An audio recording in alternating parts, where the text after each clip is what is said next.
بسم اللہ الرحمن الرحیم نحمدہ و نصلی علی رسولہ الکریم۔ ایک اور نسخہ ہم آج اپنے مسلمان بھائیوں کو دیتے ہیں فی سبیل اللہ۔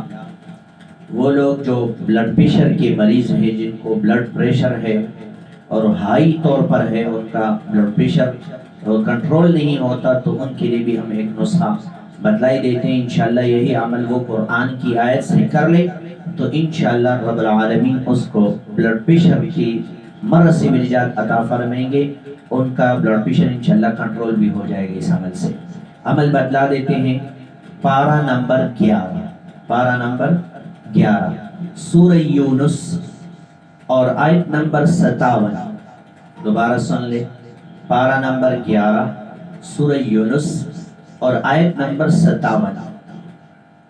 یہی آیت نمبر 57 کو ایک بوتل لے لے پانی کا، اور اس بوتل کا جو ڈھکن ہے اس کو کھول دے، اور کھولنے کے بعد یہی آیت نمبر 57 سورہ یونس کی 100 مرتبہ پڑھ لے۔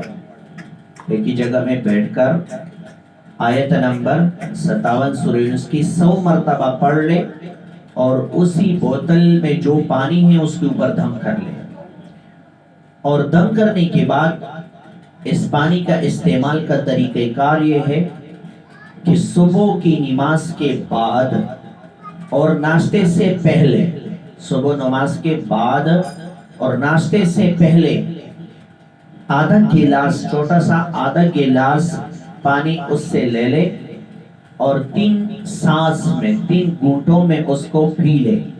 3 سانس اور 3 گھونٹوں میں اس کو پی لے۔ یہ ایک خوراک ہوا دن میں۔ اور ظہر نماز کے بعد اسی سے ایک اور پانی آدھا گلاس لے کر 3 سانسوں میں یعنی 3 گھونٹ کر کے اس کو پی لے۔ اور یہی تیسرا عمل دن میں، جو کہ ڈاکٹر بھی عام طور پر دوائی کے لیے بتلا دیتے ہیں، صبح 1 چمچ، ظہر کو 1 چمچ اور رات کو 1 چمچ۔ اسی طریقے سے یہی عمل اس پانی کے اوپر دم کرنے کے بعد کر لے، اور سونے سے پہلے بھی آدھا گلاس پانی لے کر 3 گھونٹوں میں اس کو پی لے۔